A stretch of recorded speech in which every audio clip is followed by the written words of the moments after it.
जय माता दी भक्तों। आज हम पढ़ेंगे 7वां अध्याय, जिसमें हम पढ़ेंगे चंड और मुंड का वध देवी जी ने कैसे किया। आइए श्रवण करते हैं। ध्यान।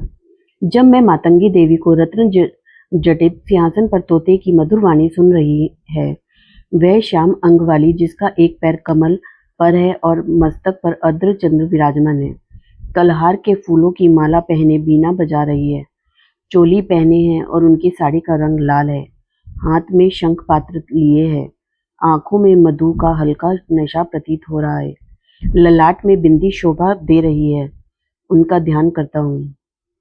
ऋषि बोले, तब आज्ञा पाते ही चंड और मुंड आदि दैत्य आयुधों से सुसज्जित होकर चतुरांगिनी सेना के साथ चल पड़े। वहां पहुंचकर उन्होंने देखा कि हिमालय की ऊंची स्वर्ण की चोटी पर सिंह पर देवी बैठी है और चंदमन हंस रही है। इस प्रकार उसे देखकर पकड़ने की चेष्टा करने लगे। किसी ने धनुष चढ़ा लिया, किसी ने तलवार संभाल ली, एवं कितने ही देवी जी के पास पहुंच गए। तब अंबिका जी ने उन शत्रुओं के प्रति क्रोध में आ गई। उस समय क्रोध के कारण उनका मुख लाल काला हो गया। देवी के माथे पर कुटिल होकर भौहें तन गईं। तब तो भयानक मुख वाली काली देवी तलवार तथा पाश लिए प्रकट हो गई। उन्होंने अद्भुत सा खट्वांग धारण किया हुआ था। नरमुंडों की माला शोभित थी। चीते के चर्म की साड़ी पहनी हुई थी। शरीर का मांस सूखा दिखाई देता था। अत्यंत भयानक रूप था। मुख को खोल रखा था। लपलपाती हुई जीवा और भी भयानक थी। धसी हुई लाल लाल आंखें थी। गर्जना से सभी दिशाओं को भर दिया था। तब तो वह बड़े वेग से दैत्य सेना पर टूट पड़ी। बड़े बड़े असुरों को मारती हुई उनका भक्षण करने लगी। उन पार्श्व रक्षकों को, अंकुशधारियों को, महावत तथा योद्धाओं को घंटों के साथ कितने हाथियों को एक ही साथ से पकड़कर मुंह में डालने लगी। वैसे ही घोड़ों के साथ रथों को और सारथियों को मुंह में डाल डालकर अत्यंत भयानक रूप से दांतों से उन्हें चबाती जाती थी।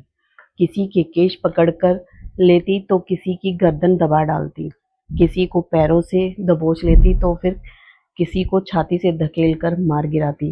असुरों के द्वारा छोड़े हुए अस्त्रों शस्त्रों को मुंह से पकड़ती हुई और दांतों को पीसती हुई काली जी ने इस प्रकार बलवान दुरात्मा असुरों की वह सेना कुचल डाली।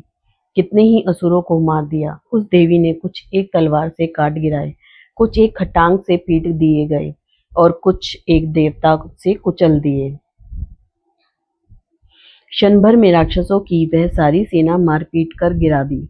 यह देख चंड उस भयानक काली की ओर दौड़ा। इधर महाअसुर मुंड ने भी महाभयंकर बाणों की वर्षा से एवं सहस्त्रों चलाए हुए चक्रों द्वारा उस भयानक आंखों वाली देवी को ढांप लिया। वे अनेक चक्र देवी के मुख में प्रवेश करते हुए इस प्रकार दिखाई देने लगे, जैसे बहुत से सूर्य बिंब बादलों के पेट में समाते जा रहे हों। तब तो जिसके भयानक मुख के भीतर जिसका देख सकना भी कठिन था, ऐसे दांतों के प्रकाश से दमकती हुई अत्यंत क्रोध में आकर भयानक गर्जना करती हुई वह काली भीषण अट्टहास करने लगी। तब हूं करती हुई बड़ी तलवार लिए हुए देवी चंड पर कूद पड़ी। उसे बालों से पकड़कर उसी तलवार से झट चुंड का सिर काट दिया। तब चंड को इस प्रकार मारा गया देखकर मुंड देवी की ओर दौड़ा। कुपित काली ने तलवार से मारकर पृथ्वी पर मुंड को भी गिरा दिया। महाबली मुंड को मरा हुआ देखकर और सेना का नाश देखकर शेष सेना भयभीत होकर इधर उधर भाग गई। अनंता काली जी ने चंड तथा मुंड के सिर हाथ में ले लिए। फिर भयानक अट्टहास करती हुई देवी चंडिका के पास पहुंचकर बोली, मैंने यह चंड और मुंड नामी महापुरुष आपकी भेंट चढ़ा दिए। अब तो शुंभ निशुंभ का आप स्वयं वध करना। ऋषि बोले, अपने सम्मुख लाए गए चंड मुंड महासुरों को देख कल्याणी चंडिका काली ने से ललित वचन बोली, हे देवी कालिके, क्योंकि तुम चंड मुंड को लेकर मेरे पास आई हो, इस कारण लोक में चामुंडा नाम से तुम्हारी ख्याति होगी। जय माता दी भक्तों।